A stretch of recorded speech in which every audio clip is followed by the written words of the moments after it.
देख रहे हैं इंडिया न्यूज़ और मैं हूं राणा यशवंत। देश के सबसे बड़े नगर निगम बृहन मुंबई यानी कि बीएमसी के चुनाव में इस बार बीजेपी और शिवसेना शिंदे ने अपना परचम लहरा दिया है। पिछले 2 दशकों से अधिक वक्त से जिस ठाकरे खानदान का या ठाकरे परिवार की शिवसेना का उसके ऊपर आधिपत्य था वो खत्म हो गया। बीएमसी समेत महाराष्ट्र के जिन 29 नगर निगमों के लिए चुनाव हुए उनमें से 80% पर यानी कि 23 नगर निगमों पर बीजेपी गठबंधन का कब्जा है, जिसको आप महायुति कहते हैं। उसने जीत हासिल की है। महाराष्ट्र की राजधानी मुंबई के नगर निगम बीएमसी, जिसका इस साल का बजट 74,000 करोड़ रुपए का है, जो बजट गोवा, त्रिपुरा, अरुणाचल प्रदेश, हिमाचल प्रदेश जैसे राज्यों के बजट से कहीं अधिक है, उस नगर निगम पर बीजेपी गठबंधन की पहली बार जीत हुई है। और यह जीत बताती है कि ठाकरे परिवार के राजनीतिक प्रभाव को उसने कम किया है।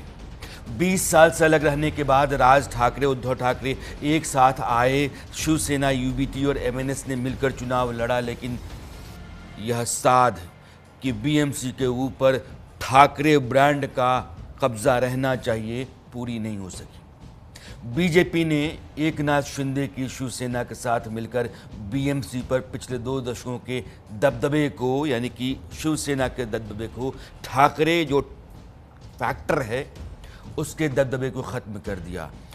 और आज महाराष्ट्र के मुख्यमंत्री देवेंद्र फडणवीस ने कहा कि हमारी इस जीत को, हमारे इस प्रयास को, बीएमसी में हमारे इस विजय को बाला साहब ठाकरे साहब का भी आशीर्वाद प्राप्त हुआ है। आज महाराष्ट्र में 29 महानगर पालिका के चुनाव में 25 जगह पर भारतीय जनता पार्टी और मित्रों का विजय हुआ है। मुंबई में भी एक बड़े विजय की ओर हम जा रहे हैं। मुंबई में महापौर हमारा महायुति का बनेगा। जो विजय है महाराष्ट्र की जनता का, हमारे प्रधानमंत्री मोदी जी पर जो विश्वास है, उस विश्वास की यह विजय है। मुंबई म्युनिसिपल कॉर्पोरेशन में तो वर्षों बाद एक पूर्ण बहुमत की महायुति की, भारतीय जनता पार्टी और एकनाथ राव शिंदे जी की दोनों पार्टी की मिलके पूर्ण बहुमत वाली एक अच्छी शासन हम आगे चल के देख पाएंगे। भारतीय जनता पार्टी ने बहुत ही ऐतिहासिक परिणाम मुंबई में देखे हैं। हिंदू और मुसलमान, चाहे ग्राम पंचायत का चुनाव हो, चाहे नगर पालिका हो, चाहे महानगर पालिका हो, हाँ, चाहे किसी सोसाइटी का चुनाव हो, चाहे एमसीए का चुनाव हो, कोई भी चुनाव, ये हिंदू मुसलमान के बिना जीत नहीं सकते, लड़ नहीं सकते। उनकी मानसिकता है और एकीकृत मानसिकता है। परिवार का राज था, अभी वो इतिहास हो गया। अब नया अध्याय शुरू हो गया है और नए अध्याय के अंदर माननीय देवेंद्र फडणवीस जी साहब के नेतृत्व में मुंबई में जो मुंबई के लोगों को चाहिए था वो सारा मुंबई के लोगों को मिलेगा। अब सवाल ये उठता है कि क्या बीजेपी की राजनीति और रणनीति महाराष्ट्र में, क्योंकि यह जो निगम के चुनाव होते हैं 29 निगमों के चुनाव, इनको मिनी विधानसभा चुनाव कहते हैं, ठाकरे खानदान की सियासत और मातोश्री के मुंबई के ऊपर खास करके प्रभाव दोनों को मात दी है। जाहिर है जो सबसे बड़ा सवाल इससे उभरता है और ये कि बीएमसी से निकला मैसेज मुंबई में ठाकरे फैक्टर मातोश्री के लिहाज से उसके अंत की शुरुआत है। और यही हमारी चर्चा है और इसी पर हम आज अपने मेहमानों को न्योता दिए बैठे हुए हैं। और हमारे साथ जो मेहमान जुड़ रहे हैं, मुकेश त्यागी हैं, बीजेपी के प्रवक्ता हैं, आकाश यादव कांग्रेस की नुमाइंदगी कर रहे हैं, विक्रम सिंह यादव शिवसेना उद्धव ठाकरे, अवधेश कुमार जी देश के जाने माने पत्रकार हैं। और इन सभी मेहमानों का मैं सबसे पहले स्वागत करना चाहता हूँ। अवधेश जी, मेरा पहला सवाल आपसे है, यह जो नगर निगम महाराष्ट्र के चुनाव नतीजे हैं, 29 निगमों में से 23 पर बीजेपी वाली जो महायुति है उसकी जीत है। बीएमसी के ऊपर पहली बार बीजेपी आकर के बैठ रही है। अभी तक जो आंकड़े हैं उसके मुताबिक इसको कैसे देखेंगे आप, कैसे डिफाइन करेंगे? देखिए, ये अत्यंत ही, इसके संदेश अत्यंत महत्वपूर्ण है इस चुनाव के। आप इसको थोड़ा विस्तारित करके देखें तो 2014 से हाँ, हो महाराष्ट्र की सकता है। राजनीति में एक सीधा परिवर्तन आया। ये कोई बोल रहे हैं, उसकी आवाज आ रही है मुझे। कोई सीधा करते हैं वो उसमें, अरे बहुत डिस्टर्बेंस। कोई सीधा परिवर्तन 2014 से उसमें आया था, 2019 में कंटिन्यू रहा, 2024 के लोकसभा चुनाव में उसमें एब्रेशन कह सकते हैं। लेकिन 2024 के चुनाव के बाद जो फिर विधानसभा चुनाव हुए और अभी जो नगर निकाय के चुनाव देखते हैं, उसके पहले 2 दिसंबर और 20 दिसंबर 2025 को जो नगर परिषद और पंचायत परिषद के चुनाव हुए थे, उसमें भी भारतीय जनता पार्टी के नेतृत्व ने 75% से ज्यादा सीटें जीती थी और एक संकेत था कि महाराष्ट्र की राजनीति अब किस दिशा में मुड़ गई है। इन चुनावों का निष्कर्ष ये हुआ कि मुकेश जी, आपकी आवाज से डिस्टर्बेंस है। अवधेश जी, हाँ बोलिए। ये वजन तो ये इसलिए आकाश कि जी, महाराष्ट्र के आकाश जी, चुनाव से इसके पहले जो परिणाम आया है इसका, कि अगर जिस शिवसेना ने अपनी ताकत न रहते हुए 1971 में मुंबई में अपना मेयर बनवा लिया था, 75 में भी बनवाया था, 78 में बनवाया था और पिछले 2.5 दशक से तो चुनाव जीत गया। अब देखेंगे कि उनका ही शासन होता था और मुंबई का किंग कौन, तो ठाकरे परिवार था। अगर पूरी शक्ति लगा के अंततः वो मुंबई को नहीं बचा पाए हैं, तो इसका अर्थ यह है कि ठाकरे परिवार के राजनीति के पराभव का ये एक अंतिम धक्का है, जिससे उबरना कठिन होगा। क्योंकि पूरा फाइनेंस, पूरा इकोनॉमी वगैरह जो उनकी पार्टी की होती थी, उसमें मुंबई का बहुत बड़ा योगदान होता था। और अब यहां से जो दौर शुरू होगा, मुझे आशंका है और मुझे लगता है यही होगा। आने वाले समय में इसमें से ज्यादातर जो नगर सेवक जीते हैं कॉर्पोरेटर, वो भारतीय जनता पार्टी के साथ जाएंगे और संभव है आने वाले दिनों में आपको विधानसभा में और लोकसभा में भी ये स्थिति दिखाई पड़े कि ठाकरे परिवार को छोड़ के उनके नेता दूसरी ओर जा सकते हैं। तो इसका दूसरा महत्वपूर्ण परिणाम है कि मुंबई के ऐसी सीटों पर जहां मुस्लिम उम्मीदवार मुसलमान जो है प्रभावित करते हैं, तो उनके कारण कोई जीतता है, वहां से अगर नवाब मलिक के परिवार की पराजय होती है और वहां से एआईएमआईएम का उम्मीदवार जीत जाता है 2 जगहों से और लगभग 68 से 70 जगहों पर एआईएमआईएम खड़ा हुआ है, तो इसका अर्थ है कि कांग्रेस का जो एक नेशनल ट्रेंड था मुस्लिम वोट उनके साथ आने का, तो वो एक विकल्पहीनता में मुसलमान कांग्रेस को दे रहे। अगर उनको कोई अपना नेता मिल जाता है तो उसको वोट देते हैं। मालेगांव नगर पालिका का चुनाव परिणाम आपके सामने है। तो तीसरा इसके मायने है वो ये है कि शरद पवार की भी राजनीति का यहाँ से बिल्कुल उस पर एक पूर्ण विराम लग गया है। अगर पुणे और पिपरी चाचा भतीजा मिलके नहीं अगर बचा पाते हैं, तो फिर तो भारतीय जनता पार्टी केंद्रित राजनीति आने वाले समय में लंबे समय तक रहने वाली है। ये इसके संदेश हैं।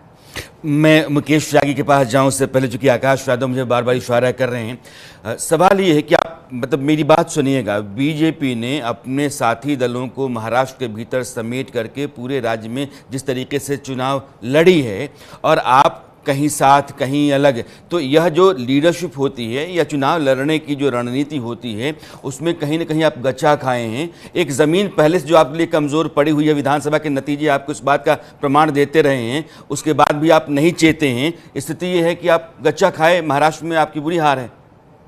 राणा जी, मैं इसीलिए आपको बताना चाहता हूँ, बोलना चाहता था कि अवधेश कुमार जी जो है, ये आरएसएस समर्थक पत्रकार है।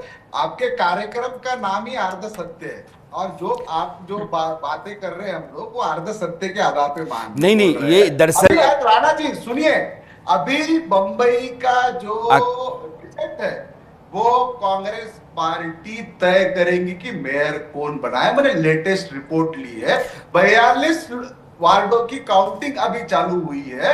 ये लोग मेजॉरिटी से काफी नीचे है, कांग्रेस तय करेगी। 22 सीट पे हम लोग जीत चुके हैं, 10 से 12 सीट पे हम लोग आगे चल रहे हैं। तो निश्चित तौर पे बीएमसी का मेयर बीजेपी प्रणीत नहीं रहेगा, मैं स्पष्ट करता हूं। और इनकी जो खुशी है वो पहले ही मैं खुशी को पूरी देता हूं। आकाश जी, दरअसल जब आपने मेरे शो का नाम उठाया, दरअसल वो आधी चुप्पी जो होती है सच पर जो पड़ी रहती है, उस चुप्पी को हटा करके उस सच को बीच में लाने की कोशिश है।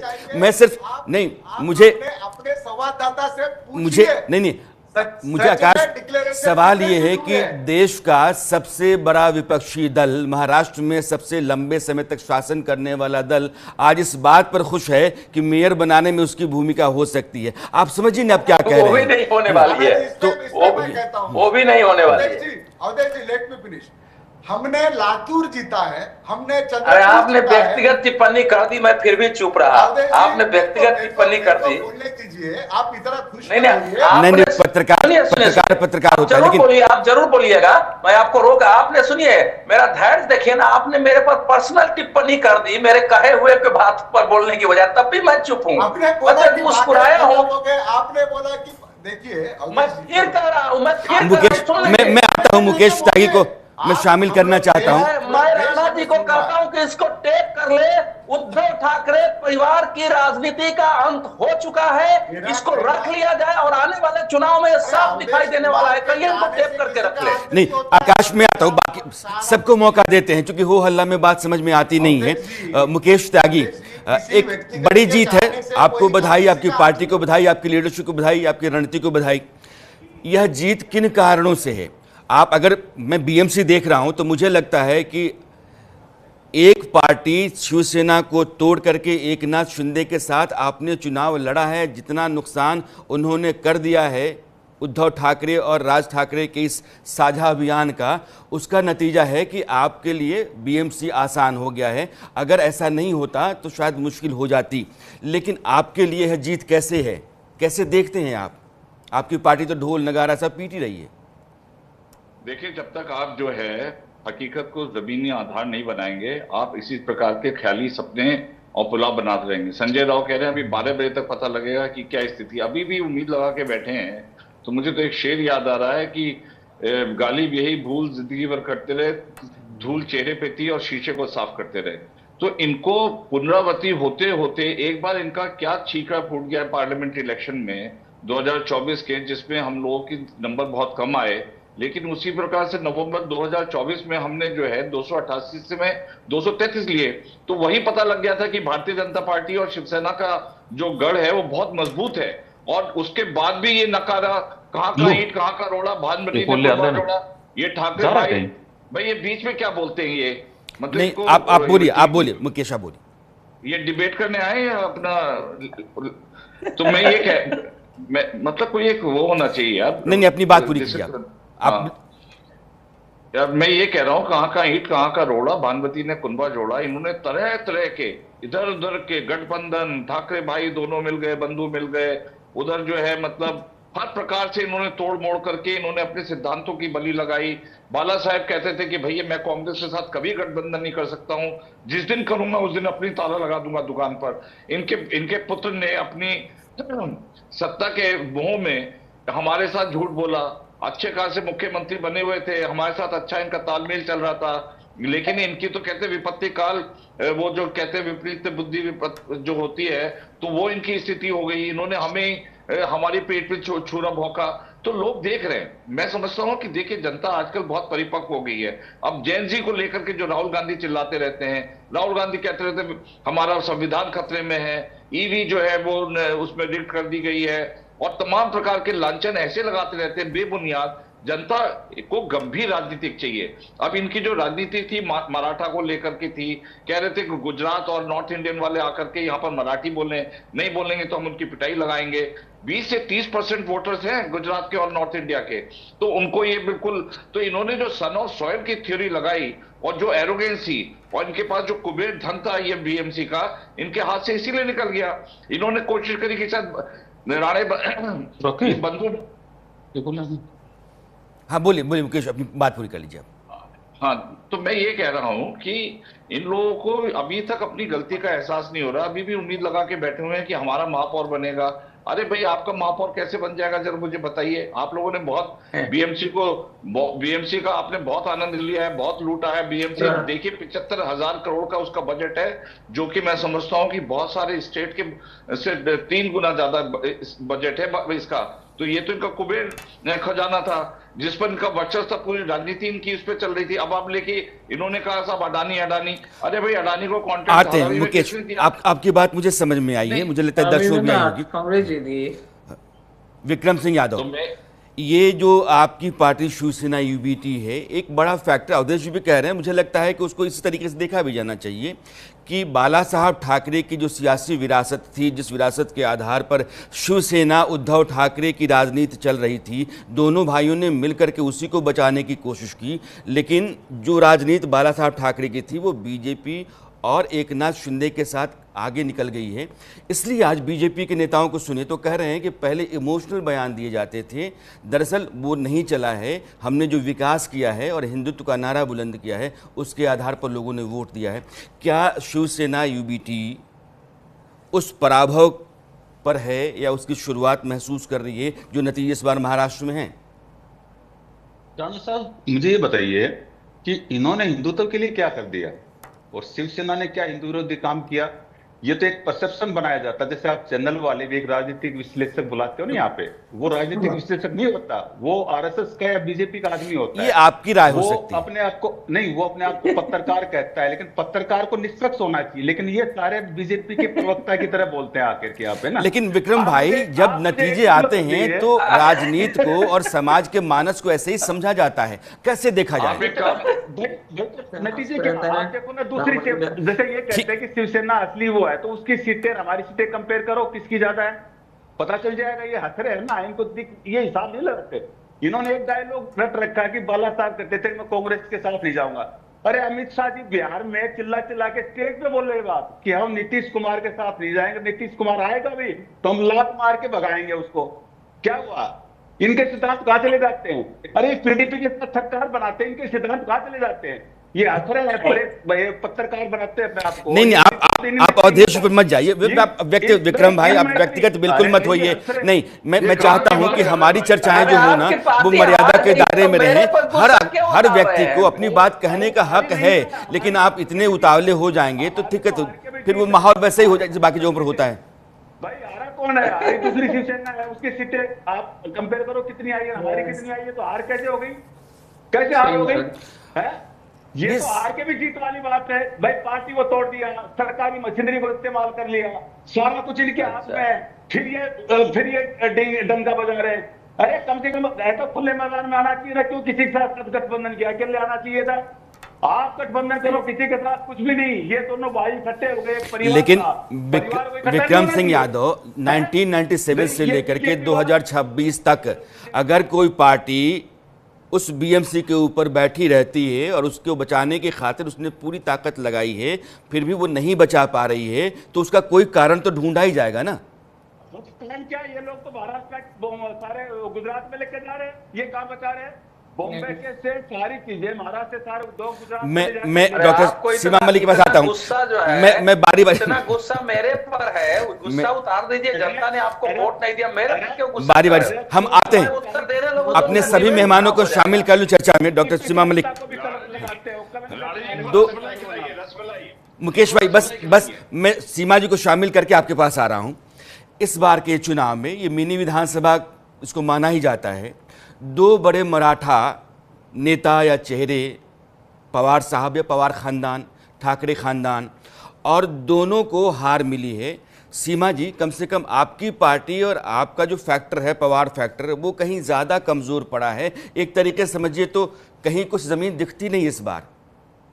देखिए, मैं तो ये कहूंगी कि कहना कि पवार साहब की राजनीति खत्म हो गई है या हम लोग खत्म हो गए, मुझे नहीं, मैं नतीजों के हवाले से कह रहा हूँ। आप अब वो क्या होगा आगे उसकी बात नहीं है। महाराष्ट्र की जनता ने जो जनादेश दिया है उसके आधार पर मेरा सवाल आपसे। जनादेश का हम सब स्वागत करते हैं, जनादेश का हम स्वागत करते हैं, और अगर हम अपनी कोई हार हुई भी है तो हम उस पर मंथन करेंगे कि उसका क्या रीजन है। नेचुरली हमारे सीनियर लीडर्स बैठेंगे एंड वी विल एनालाइज। पर ये बात कहना कि किसी की राजनीति खत्म हो जाती है, देखिए आज जो बीजेपी है वो भी 1-2 सीट से शुरू हुए थे, तो क्या उनकी राजनीति खत्म हो गई थी उस समय? वो 2 सीट से आज कहाँ पहुंच गए आप ये देखिए। तो अगर किसी एक इलेक्शन में हार हो जाती है उसको आप ये बोलते हैं। और देखिए, जो परिवारवाद की बातें ये लोग बोलते हैं, they are always busy in criticising us कि परिवारवाद। इनके यहाँ कितना परिवारवाद है वो तो हमने देखा ही है। और देखिए, जो अभी लेटेस्ट इलेक्शंस हुए हैं, आप देखिए पंचायत के भी जो इलेक्शंस थे उसमें 22 लोग अनअपोज खड़े हुए थे, एंड वो सारी बीजेपी के नेताओं की कोई भाभियां या सब लोग वही लोग थे, उनकी बीवियां या उनकी माँ या थी। तो देखिए परिवारवाद की इनकी हिपोक्रेसी के बारे में हम लोग सब कुछ जानते हैं, और जिस तरह से लोग इलेक्शंस को रीग करते हैं वो भी हमने देखा है। अभी देखिए आपने किस डॉक्टर तरह से सीमा वहाँ मलिक, पर ये मनी पावर रिगिंग का एंड मामला मसल है। पावर चली है, तो देखिए वो भी हमने देखी है किस तरह से जो इलेक्शंस में चीजें हुई हैं, वो भी चीजें जो आज हमें आज की बात करती हूँ, मतलब मेरे सवाल का जवाब होता अक्सर यही है। मैंने महसूस किया है कि जब मेरे पास वाजिब जवाब नहीं होता है तो हम कुछ दूसरी तरफ की राह पकड़ लेते हैं। मैं आपसे पूछ रहा हूं कि बहुत बड़े नेता हैं, बहुत बड़े चेहरा हैं, पवार साहब की पूरे देश में लोग जानते हैं कि बड़ा फैक्टर है, लेकिन नतीजों में जब तब्दील नहीं हो रहा है, विधानसभा नतीजे आए आपके सामने, अब वो नगर निगम के नतीजे आपके सामने, तो 2 चुनावों ने ये बता दिया है कि बीजेपी लगातार हावी होती चली जा रही है, महाराष्ट्र में जमीन मजबूत होती चली जा रही है। जो भी स्ट्रैटेजी अपना रही है कामयाब है महाराष्ट्र में। वो सर वो जो स्ट्रैटेजीज अपना रहे हैं वो तो हम सब जानते हैं, that what they are doing, है ना। आकाश में आ रहा हूं मुकेश त्यागी, ऐसा नहीं है कि हमारे पास, क्योंकि आप लगातार इस चर्चा को सुन रहे हैं, आप शामिल होना चाहते हैं, मैं चाहता हूं कि आप अपनी बात रखें। मैं ये कह रहा हूं, देखिए विकास की राजनीति बोलती है। अब ये वो दिन लग गए जब आप जो हैं एक बहुत ही संकीर्ण राजनीति करते थे, मराठाओं की राजनीति करते थे, या सन ऑफ सॉइल की थ्योरी करते थे। महाराष्ट्र में किस प्रकार से बाहर के लोगों की पिटाई लगाई क्योंकि वो मराठी नहीं बोलते थे, तो आपने एक प्रकार के मराठी मानुष की जो संकीर्ण राजनीति की है। और पवार साहब का तो ये कहते थे, जो कि सबसे यंगेस्ट चीफ मिनिस्टर रहे हैं, बहुत दिग्गज नेता हैं, उनके भतीजे ने भी उनको छोड़ दिया, उनको धोखा दिया, और उसके बाद ये कहते थे कि पवार साहब अगर बारामती नहीं भी जाएं तो उनको बिना उसके भी वहां पे वो चुनाव जीत जाते। तो ये वर्चस्व था। अब इनको ये इंट्रोस्पेक्शन या मंथन नहीं कर रहे हैं कि हमारी धरती क्यों खिसकती जा रही है, ये अभी भी पुराना तान बजा रहे हैं। अरे भाई आप ये देखिए कि जब से ये जो था अटल सेतु, ये 1960 का कॉन्सेप्शन था, और कोई भी काम नहीं हुआ, सिर्फ पेपर पे कोई काम नहीं हुआ। 7 साल के अंदर बीच में 2 साल या 3 साल जो है कोरोना के थे, इतना बड़ा अटल सेतु वाला प्रोजेक्ट खड़ा कर दिया है। आप देखिए जलयुक्त शिविर जो कि वाटर कंजर्वेशन की स्कीम है, इसके अलावा राइट टू सर्विस, जो मैं बहुत लंबी देखिए विकास बोल रहा है, मैं ये नहीं बोल रहा हूँ। आप अगर विकास की राजनीति नहीं करेंगे, विकास बोल रहे हैं तो आप पीने का पानी क्यों नहीं दे पाते लोगों को देश में? इतना विकास अगर आपका बोल रहे हैं तो पीने का पानी और हवा तो आप दे नहीं पाते। बीएमसी में मुझे अटल सेतु बनाने से क्या होता है? बीएमसी का शिवसेना को इतनी सीटें नहीं मिलती। व्हाट अबाउट द आप लोगों ने अरे आपने सर एक पानी तो आप दे नहीं पाते, लोग मर जाते हैं पानी पी के। एक सड़क आपके पास है नहीं, प्रेग्नेंट लेडीज जाकर के लोगों को एडमिट किया है। अरे आप किसी भी आदमी से पूछ लो, केवल एक अटल सेतु बनाने से कुछ नहीं होता सर, वो भी जो टूटना शुरू होता है। चलिए मुझे ये बताइए, ये कहाँ तक वाजिब है कि आप जो है नॉन महाराष्ट्रियन को बुला करके यहाँ पर उनकी पिटाई लगाते हैं? मैं आता हूँ इस चर्चा को, अधेश जी मैं आपके पास आना चाहता हूँ। ये मैं आता हूँ दो ऐसे स्टेट हैं, हालांकि उनका अपना उनकी कल्चरल आइडेंटिटी है और राजनीति में वो कल्चरल आइडेंटिटी काम करती है, बंगाल और महाराष्ट्र। मैं आता हूँ चर्चा में, एक बार अधेश जी को मेल ले लूँ। अभी चूंकि मराठी मानुष की बात हो रही है, और वो फैक्टर बहुत लंबे समय तक मुंबई खास करके और ग्रेटर मुंबई में काम करता रहा। शिवसेना की पूरी राजनीति पर रही है, पहले दक्षिण भारतीय, उसके बाद उत्तर भारतीयों के खिलाफ उसका अपना एक रवैया रहा है, हम सब जानते हैं। उसी के आधार पर वहाँ एक राजनीति चमकी। लेकिन इस बार जितने भी पूर्वांचल के लोग थे, उन लोगों ने जम करके बीजेपी या महायुति को वोट किया है। यह जो मराठी मानुष फैक्टर है, जो लोकली बहुत मजबूत हो रहा था, वो विधानसभा में भी काम नहीं कर पाया। इस बार भी वो कॉरपोरेशन के चुनाव में बीएमसी में काम नहीं कर पाया। क्या इस तरह के रीजनल फैक्टर्स अब वो डाइल्यूट हो गए हैं या खत्म हो रहे हैं? अरे तो भाई कितनी सीटें बढ़ गई बीजेपी की? अरे जरा शांत तो हो जाइए भाई विक्रम जी। अरे आपको गुस्सा है, थोड़ा गुस्सा रखिए, अब जनता के बीच जाइए, काम करिए, ईश्वर करें आपकी पार्टी वापसी हो। मुझे कोई संभावना नहीं दिखती। जरा बोलने दीजिए ना आपसे। विक्रम भाई मैं आ रहा हूँ, एक बार डिबेट नहीं कर रहा। जिनको अपने एक बार मेरा सवाल उनसे अधेश से है, एक बार लेट हिम स्पीक आउट, उनको बोल लेने दीजिए, फिर हम आपके पास आते हैं ना, पूरा मौका है। राणा जी देखिए, इस चुनाव में मराठी मानुष का नारा कुछ काम किया है, और उसको दिखाई दे रहा है। दादर से लेके बाकी क्षेत्रों में जो शिवसेना को इतनी सीटें मिली है, उसके पीछे वही बड़ा कारण है। और लोग मान रहे हैं कि शायद मनसे के आने से उनको दिक्कत हुई। मेरा उल्टा मानना है कि मनसे ने जो एग्रेसिव पोस्टर लिया उससे कुछ मतदाता जो इसके अंदर ये भाव था वो वोट उनके साथ आया है। उसी वोट के कारण पूरा एरिया देखे, वोट का परसेंटेज कहां बढ़ा था ज्यादा, जो मराठी एरिया थे और गुजराती एरिया थे वहां ज्यादा वोट बढ़ा है। जहां की नॉर्थ इंडियन का क्षेत्र था उसमें वोट उतना नहीं बढ़ा है, जो परसेंटेज था उधर जाके 54-55% तक हो गया, इधर 46-47% था। तो वो नारा थोड़ा काम किया है, लेकिन वो वोट वन साइडेड नहीं गया है, इसलिए नारा इस बार काम किया है। अब आगे चूंकि उन लोगों ने वोट देके देख लिया है कि क्या होना है, तो आने वाले समय में, इसलिए मैं कह रहा हूं कि ये एक अंतिम उनका था। जिस ढंग से लास्ट में उन्होंने भाषण दिए है, एक सहानुभूति पाने की कोशिश की है, सारा कुछ पूरी कोशिश की है। ऐसा लग रहा था कि इस बार अगर नहीं आए तो शिवसेना खत्म हो जाएगी, तो उसके कारण एक जुड़ा हुआ मतदाता लंबे समय से है, वो जाके उनको वोट दिया है। तो ये तो मैं नहीं मानूंगा कि मराठी मानुष जो है मुंबई में, लेकिन वो ठाणे में नहीं काम किया, उनका वो पुणे में नहीं काम किया है, बाकी जगह नहीं काम किया, नवी मुंबई में फेल कर गए पूरी तरह। नवी मुंबई में नहीं, एक बड़ा फैक्टर है, अब संभाजीनगर है, कभी शिवसेना का गढ़ हुआ करता था, वहां भी बीजेपी आई है। तो नागपुर, संभाजीनगर, ठाणे, पुणे, पिंपरी चिंचवाड़। अभी आकाश, आप कुछ कह रहे थे? मेरे ख्याल से जो पूरा पैनल बैठा है वो दिल्ली से बात कर रहा है, मैं बंबई में हूं और पार्टी ऑफिस में हूं। आपने सही कहा, भाजपा ने पिंपरी चिंचवड़ जीता है, पूना जीता है, औरंगाबाद जीता है, नागपुर जीता है। कहां पे पिंपरी चिंचवड़ में अजित पवार से उनकी लड़ाई थी, जो उनके साथी रहे। पूना में उनके साथी कौन थे? तो अजित पवार थे। कल्याण डोंबिवली में एकनाथ शिंदे से वो जीते हैं, वहां पे उनकी लड़ाई उनसे थी। नागपुर में जो उनकी जीत हुई है वो आरएसएस का गढ़ रहा है। अब मैं आपको एक सच्चाई बताता हूं, आप अपने सोर्स से पता कीजिए, बीएमसी इलेक्शन के अंदर अभी पूरे नतीजे नहीं आए। मैं पार्टी ऑफिस से बैठा हूं, ठीक है, बहुत जवाबदारी से कह रहा हूं। राणा जी सुनिए, ये देश सुन रहा है। 42 सीटों के नतीजे अभी आने बाकी है और आज बहुमत से बीजेपी काफी पीछे हो गई है। शिंदे सेना और बीजेपी, वहां पे निश्चित तौर पे परिवर्तन होने वाला है और वहां पे कांग्रेस निर्णायक सेक्टर में आएगी। हमने चंद्रपुर जीता है, डिक्लेयर हो गया है। हमने तुम्हारा लातूर जीता है, डिक्लेयर हो गया है। हमने कोल्हापुर जीता है, डिक्लेयर हो गया है। हमने भिवंडी, कोल्हापुर जीते नहीं है, कोल्हापुर जीते नहीं है। कोल्हापुर में आपकी सीट ज्यादा है, लेकिन भाजपा शिवसेना को मिला के आपसे अधिक सीट हो गई है। कोल्हापुर नहीं जीते आप, लातूर जीते हैं, चंद्रपुर जीते हैं।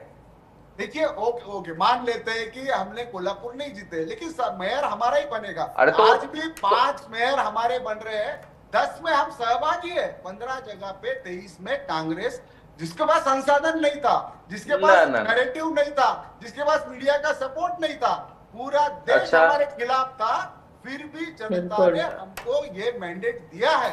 और ये देश जानना चाहिए कि आदरणीय राहुल आकाश यादव की जीत है। एक बात मैं कह, कर्मठ कार्यकर्ताओं की जीत है।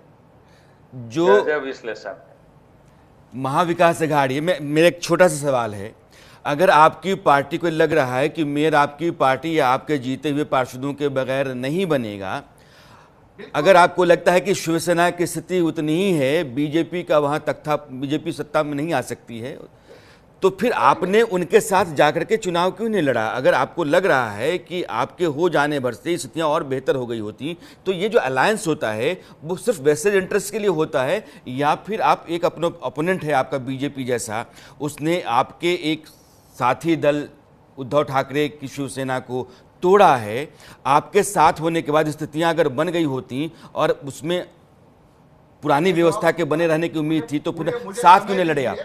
कोई टोकना नहीं चाहिए, मैं इसका जवाब दूंगा। देखिए, लोकसभा के चुनाव के वक्त नैरेटिव था संविधान को बचाने का, विधानसभा के अंदर महाराष्ट्र की अस्मिता की लड़ाई थी। अब बीएमसी का जो चुनाव था, बीएमसी में इसके पहले सत्ता में शिवसेना और बीजेपी, ये दोनों साथ में थी 25 सालों से। तो हमारी लड़ाई वैचारिक तौर पे जो सत्ता में थे और जो गवर्नेंस के माध्यम से, एडमिनिस्ट्रेटर के माध्यम से 2 साल से अप्रत्यक्ष रूप से बीजेपी और देवेंद्र फडणवीस बीएमसी चला रहे थे, तो हमें कहीं ना कहीं कांग्रेस अपने जो वहां पे गरीब वोटर है, जो वहां पे मध्यम वर्ग है, इसकी लड़ाई कांग्रेस हमेशा से लड़ती है, मजदूरों की लड़ाई लड़ती है। और हम उत्तर भारतीय हो, हम मराठी हो, हम तेलुगु भाषी हो, हम साउथ इंडियन हो, सबकी लड़ाई लड़ते हैं, क्योंकि कांग्रेस संविधान को मानती है। पूरे सारे भारतीयों को ये कांग्रेस मानती है। आकाश भाई, दिक्कत क्या है कि राजनीति जो है, जब नतीजे आते हैं वो सहूलियत की दलीलों के सहारे चलने लगती है। मेरा सवाल विक्रम सिंह यादव आपसे है कि आपको लगता नहीं है कि अगर कांग्रेस, आपकी पार्टी और मन से ये सब साथ मिलकर लड़े होते तो आप लोगों की मुराद पूरी हो गई होती, फिर सुबह राहुल गांधी को ये ट्वीट नहीं करना पड़ता कि वोट चोरी जो है देश के खिलाफ है? नहीं, देखिए ये तो है कि ठीक है, कांग्रेस को साथ रहना चाहिए था, मैं मानता हूँ इस बात को, लेकिन अब ये उनका डिसीजन था, साथ में नहीं लड़े, उनका अपना जो है जो भी रहा, लेकिन हम कहीं पे भी कम नहीं रहे फिर भी। अब ये बात अलग है कि भाई पार्टी को, जैसे पार्टी किस दौर से गुजर रही है, आपने देखा होगा पार्टी, हमारी पार्टी को तोड़ा गया और पार्टी के साथ क्या क्या और चीजें हुई हैं, उसके बावजूद भी पार्टी संघर्ष करते करते अपने पार्टी, मुझे बताइए कि कितना नुकसान है, पहले में कितना नुकसान हुआ है, जबकि इतनी सारी चीजें करने के बाद भी। तो आज पार्टी जिस जगह पे खड़ी है, तो मैं इसको हार नहीं मानता, मैं मानता हूं कि ये हार कर भी जीत है। आप सारी चीजें कर रहे हो, सारी चीजें आपके हाथ में है। यादव जी आप हारे नहीं है, यादव जी आप गलत स्टेटमेंट दे रहे हैं। अब 12 बजने दीजिए, आपका मेल बनेगा और कांग्रेस बनाएगी। आप जो कह रहे हो वो बात भी सही है, चलो अभी तो इंतजार कर रहे हैं हम और देखते हैं। अभी वो हमारे यहाँ ना मार रहे हैं, तो इनको मैं इसीलिए कह रहा हूं एक गांव, अपने आप को, क्योंकि आप लोग तो महाराष्ट्र से हो, मैं बिहार से हूं, तो मेरे यहाँ होता है कि एक गांव जो है ना दूसरे गांव पे अब चढ़ता है और सामने वाला गांव बहुत मजबूत होता है, पिटने का डर होता है, तो कहते हैं भाई चढ़े चलो हम तुम्हारे साथ हैं। तो स्थितियां आपके सामने हैं, उसमें अध्यक्ष जी कुछ कह रहे हैं आप? नहीं, मुंबई में राणा जी ऐसा है कि मुंबई में वोट मिला है, लड़ाई चल रही है। हाँ। मुंबई को एकदम से आप एक कहते हैं कि मुंबई से, लेकिन मैंने जो कहा है वो उसका अर्थ वही है। लेकिन इस समय आप देखेंगे, मैंने फिर कह रहा हूं कि जो मराठी अगर कांग्रेस के साथ जाते ना, तो मराठी मानुष का नारा नहीं चलता। और रणनीतिक रूप से नहीं गए थे, बहुत सोच समझ के उन्होंने निर्णय किया था कि अब मनसे के साथ जाएंगे। क्षेत्रों में उनके कार्यकर्ताओं का जो एक दबाव होता है, एक भय होता है, और मराठी बात तो वो काम किया है। बीच में मत बोलिए, आप बीच में मत बोलिए, बीच में नहीं, ठीक है अध्यक्ष को बोलने दीजिए यार। आप सबके बीच में बोलते हैं, ये क्या तरीका है? आप अपनी बात कहो ना, आपको कोई रोका है बोलने से? आप बीच में दूसरे को सर्टिफिकेट देने लगते हैं, बोलते हैं दूसरे को। तो इस समय ऐसा है कि मुंबई में इस समय अभी का जो है उसमें उनका कार्ड चला है, और कांग्रेस ने अलग लड़के जो है, वंचित विकास अघाड़ी को हालांकि एक भी सीट नहीं आई है, लेकिन कांग्रेस का कुछ क्षेत्रों में प्रदर्शन ठीक ठाक रहा है, क्योंकि जहां उनके उम्मीदवार मजबूत थे उस क्षेत्र में मुसलमानों ने उनको वोट किया है। तो इस कारण से मुंबई का जो रिजल्ट है उसमें अभी थोड़ा सा यह है कि उस प्रकार का परफॉर्मेंस बीजेपी और शिवसेना का नहीं हुआ। जो शिवसेना शिंदे है, वो उद्धव ठाकरे के शिवसेना को मुंबई में उतनी सीटें, जो उनको 90 सीटें दी गई थी, उसमें उनका प्रदर्शन ठीक नहीं रहा है। ये बात सही है सब, लेकिन इसके बावजूद जो पूरा प्रदर्शन है इस बार, मराठा के 37% वोटों में से मैक्सिमम लेने की कोशिश के बावजूद, वो दिखा रहा है कि शिवसेना उद्धव ठाकरे का ये जो शुरुआत हो गई थी विधानसभा के चुनाव से, वो जारी है, बाकी चीजों में चले गए हैं। अभी देखिए, थोड़ी देर हम लोग भी वेट करते हैं, वो दोनों के बीच बराबर की स्थिति अभी चल रही है वहां। मैं अपनी टीम से कहूंगा, अध्यक्ष जी जो कह रहे हैं, ये कई तरह के कारण हो जाते हैं कांग्रेस के लिए कि वो साथ आए और हटे। मैं अध्यक्ष जी कह रहे हैं कि मन से, चूंकि मन से एक अलग तरह की पार्टी है, उसका तेवर अलग है, उसके नारे अलग होते हैं, इसलिए उद्धव ठाकरे के साथ जाकर के कांग्रेस का खड़ा होना संभव नहीं था। लेकिन जब पहली बार उद्धव ठाकरे के साथ कांग्रेस जाके खड़ा हुई थी, तो उसी तरह का दबाव, उसी तरह के सवाल कांग्रेस के भीतर भी थे, जो इस बार मनसे के साथ जाने के समय लोगों ने किए थे। तो कांग्रेस के साथ ये दिक्कतें बार बार चलती हैं, अलग अलग राज्यों में जाती है तो अलग अलग तरह के, लेकिन ये स्थितियाँ एक से उसके पास है महाराष्ट्र में। अध्यक्ष जी ने पीडीपी के साथ भी भारतीय जनता पार्टी जाती है, अकोट में अभी एमआईएम के साथ बीजेपी गई है महाराष्ट्र के अंदर। राणा जी, ये सब, अरे सुबह गई, शाम को कैंसिल हो गया। ये तो इनका शुरू से इतिहास रहा है, जब आजादी के टाइम, तो उसके बाद भी इन्होंने मुस्लिम लीग के साथ मिलकर सरकार बनाई हुई है। तो ये तो मुस्लिम लीग के साथ किसी ने सरकार नहीं बनाई। ये फिर इतिहास के पन्ने में पलटना नहीं चाहता हूँ, वो बहस ही कहीं और चली जाएगी। लेकिन अभी फिलहाल महाराष्ट्र है और महाराष्ट्र को लेकर के हम चर्चा करें। डॉक्टर सीमा मलिक, मैं सिर्फ बीएमसी की बात नहीं कर रहा हूँ, लेकिन बाकी जो 28 नगर निगम हैं 28 नगर निगम में ज़्यादा, अभी जो मेरे पास आंकड़ा दिख रहा है 23 नगर निगम में बीजेपी महायुति, उसकी अगुवाई वाली महायुति वो जीत रही है। लाजमी है कि उसने स्ट्रैटेजी, उसने अपने साथी दलों के साथ ज़मीन पर तैयारी, उसका अपना नारा, उसका नैरेटिव वो आपके मुकाबले ज़्यादा रहा है। और ये उम्मीद की जाती रही है कम से कम शरद पवार और उद्धव ठाकरे इन दोनों के साथ आने के बाद नतीजे ऐसे नहीं होते। साथ नहीं रहना भी तो एक कारण है कि आप जब मनमाफिक हो तो आप साथ आ जाएं, फिर कहें कि हम ये महाविकास आघाड़ी है, और जब आपको लगे कि नहीं ऐसा नहीं हो सकता है तो आप चले जाएं। बीजेपी जीत जाए तो उसके लिए 10 तरह के कारण गिनाएं। देखिए जो ये इलेक्शन है, इस इलेक्शन में ऐसा कुछ नहीं है। आप देखिए इस इलेक्शन में कई कॉम्बिनेशन ये चीजें हमने देखी हैं, तो ये ऐसा कुछ नहीं है कि हमारा स्वार्थ है तो हम चले जाएं, हमारा स्वार्थ है तो हम ना जाएं। और देखिए जो और भी चीजें, आप स्ट्रेटेजी की बात करते हो, तो ये कौन सी स्ट्रेटेजी होती है कि आप मतलब इलेक्शन के बिल्कुल पहले आप लोगों के खातों में पैसे डाल दीजिए, या आप इस चीज को अप्रिशिएट करते हैं तो मॉडल कोड ऑफ कंडक्ट को आप बिल्कुल फॉलो ना करें, है ना। आप लोगों के बैंक्स में पैसे डाल देते हैं, इतना विरोध करने के बाद भी आप बीच में ही डाल देते हैं। अभी जो लाडली बहना योजना में भी यही किया आपने, बिहार में भी किया, तो ये कौन सी राजनीति है? ये किस तरह की चीज है? ये भी तो स्ट्रैटेजी है ना, जिस तरह से लोग जीत रहे लेकिन हैं। महाराष्ट्र में तो इस तरीके से के खाते में पैसे नहीं गए ना अभी। देखिए बीच में दी ना उन्होंने फर्स्ट वाले, जो दिसंबर के उन्होंने बोला दिसंबर के हम अलाउड करते हैं, which was suppose to give on the last week में देना था उनको, वो बीच में दिए ना उन्होंने। तो बेसिकली तो आकाश यादव कुछ कह रहे हैं आप? जब आपको लास्ट में देने तो आपने पहले क्यों दे दिए? तो ये भी तो स्ट्रेटेजी है ना। सीमा जी, भ्रष्टाचार से लूटे हुए पैसे योजना के माध्यम से नहीं, डायरेक्ट वोटरों को 5-5 हजार रुपए दिए गए। वो भी है, वही मैं कह रही थी, मनी पावर भी हमने देखी। नहीं, मुकेश त्यागी को शामिल करना जरूरी है तब तो ये अरे सर हम लोग को तो बोलने नहीं दीजिए थोड़ा, मेरे को तो आप एक लाइन भी ठीक है आप अपनी बात रख लीजिए, फिर मैं मुकेश की तरफ आता हूँ। अपनी बात रखिए। बोलिए मैडम, आप बोलिए। मैं तो यही बोल रही हूँ कि देखिए जो चीजें हुई हैं इनको इलेक्शन इनफैक्ट आपका भी, बीजेपी के लिए भी मैं नहीं कह रही, इलेक्शन कमीशन को इसका संज्ञान लेना चाहिए। जो ये इंक वाली भी घटना हुई उसको आपने हंसी में उड़ा दिया कि ये तो कोई बात ही नहीं है, आपका तो कोई बहाना आ ही जाता है, तो आपने पहले से ही बोलना शुरू कर दिया। और देखिए और भी चीजें हैं जिनका, जो ये पैसे डालने वाली बात है, जिस तरह से मनी पावर चली, जिस तरह से मसल पावर चली है, मैं अभी आज की बात कर रही हूँ, लोगों को अनअपोज्ड आपने मतलब खड़ा कर दिया है। तो क्या ये चीजें कोई मतलब नहीं रखती ये चीजें? मैं तो ये जानना चाहती हूँ इसको क्या बोले, ये कैसी स्ट्रैटेजी है? मुझे तो लगता नहीं कि ये लोकतंत्र में इस तरह से होना चाहिए। तो एकदम अनडेमोक्रेटिक एंड अनकॉन्स्टिट्यूशनल है, मैं तो यही कहूंगी। तो इन चीजों पर भी तो आपका, मुझे पता नहीं कि जब भी हम कोई सवाल करते हैं इलेक्शन कमीशन से वो तो सुनते नहीं, मैं मुकेश से जवाब ले लेता हूँ। बीजेपी के प्रवक्ता ही आते हैं उनका जवाब देने के लिए। ये भी एक स्ट्रेंज बात है कि अगर हम इलेक्शन कमीशन पे कोई सवाल उठाते हैं तो उसका जवाब में बीजेपी के प्रवक्ता देते हैं। तो मतलब ये एक हम लोग की भी थोड़ी बात सुननी चाहिए ना, हमारा भी कोई जेन्युइन पॉइंट है। अगर आप वोटर्स लिस्ट के लिए, तो देखिए बीजेपी के लोगों ने भी बोला आप दोनों ने सवाल पूछे हैं और ये शो क्लोज करने से पहले मुकेश का जवाब लेना बहुत जरूरी है, क्योंकि 2 गंभीर आरोप आपके हैं।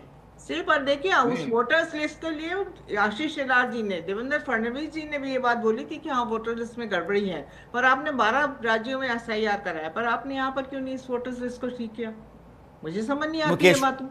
तो हमारे मन में भी बोले दीजिए, उनका कोई जवाब तो मिलना चाहिए ना, सीमा जी। Let Mukesh speak. नहीं, मैं समझता हूँ कि मैडम जो बोल रही हैं वो थोड़ा सा उसमें उनकी त्रुटियां हैं। ये तो देखिए सुप्रीम कोर्ट के आदेश के बाद ही ये चुनाव हुए हैं। ये कोई चुनाव जो है कोई प्रशासनिक व्यवस्था के आधार पे नहीं, पर आप डिमांड कर सकते थे ना उनसे, अगर हम सब मिलकर डिमांड करते। लेकिन पता है 30 तारीख तक का वो था। आप चुनौती हर तरीके से दे सकती हैं। दिक्कत इस बात की है कि आपको किस संस्था पर विश्वास है। दिक्कत ये आ गई है कि आप जब हार जाते हैं तो आप हर संस्थाओं को गाली गलौज करते हैं, उनको कहते हैं कि कॉम्प्रोमाइज है, जुडिशरी कॉम्प्रोमाइज्ड है, इलेक्शन कमीशन कॉम्प्रोमाइज्ड है। यू माइट हैव नॉट कभी सवाल नहीं उठाया आज तक।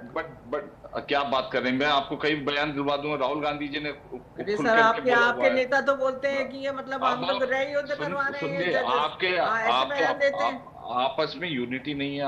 आपने जो है उनसे गठबंधन यूबीटी से अलग करा, कांग्रेस ने अलग लड़ा चुनाव किया, आपके अंदर अलग एकता अलग है करे नहीं। थे, इससे सुनिए सुनिए, महाराष्ट्र की जनता देख रही है कि हम जो है जिम्मेदारी, सुन तो लीजिए, हमने जो गठबंधन किया है वो विकास का गठबंधन किया है। महायुति के बंदे उनका आप लोगों ने, अरे भाई आप बोलने नहीं दे रहे हैं, उनको उनकी बात तो पूरी कर लेने दो आप। कांग्रेस सरकार विक्रम जी, कोर्ट है, बस उनको 1 मिनट दो तो आप उनको अपनी बात तो पूरी कर लेने दो। नहीं, आप लोगों ने विश्वास नहीं जीता, यही लिटमस टेस्ट होता है प्रजातंत्र के लिए। सर कौन सा विश्वास है? अभी 12 बताओ ना। अरे ये 12 बजे का इंतजार कर रहे हैं ना, 12 बजे का ही हमारी संख्या पर बढ़ जाए। आप गलत मत रहिए, मतलब transparent election is very necessary for किस दुनिया में रहते हैं आप लोग? मुझे दिक्कत इस बात की है, आप लोग दुनिया में नहीं रहते, आप जो है वो आखिरी कमेंट, आकाश बहुत देर से अपनी उंगली उठाए हुए हैं, ठीक है, इससे हम कहीं पहुंचते नहीं है। ये जिला है, इस तरीके से लड़ाइयां चलती रह जाएंगी। आकाश जी, एक सेकंड, अभी अखिलेश यादव ने कहा है कि कांग्रेस को जो है बीजेपी से सीखना चाहिए। ये अखिलेश यादव इनके जो महागठबंधन के हिस्से हैं, बहुत मजबूत हिस्से हैं, महाअघाड़ी महापिछाड़ी बन चुका है।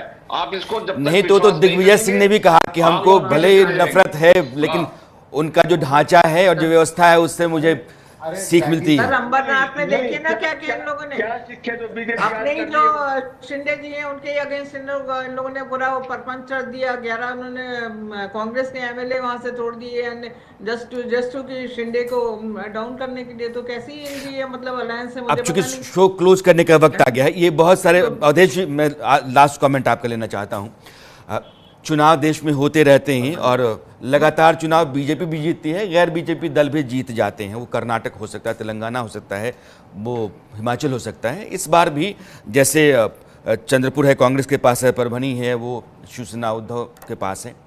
लेकिन सवाल ये है कि जब लगातार आप जीत रहे होते हैं और ये जितने भी आरोप लगते रहते हैं कि चुनाव हाईजैक कर लिया गया, ईवीएम का ऐसा हो गया, इलेक्शन कमीशन मिलकर के वैसा करे बीजेपी का जो अपना ढांचा है, जो चुनाव प्रबंधन का तौर तरीका है, जिस तरीके से वो लगातार लगी रहती है, उसका बूथ मैनेजमेंट है, क्या उसकी भूमिका कुछ नहीं है इन आरोपों के मुकाबले? नहीं, देखिए सबको मिला के भूमिका है। इस समय आप देखेंगे ना कि 2024 के लोकसभा चुनाव के बाद भारत में लगभग फिर वही वातावरण बना है जो 2014 में 2019 में प्रधानमंत्री नरेंद्र मोदी को लेकर था।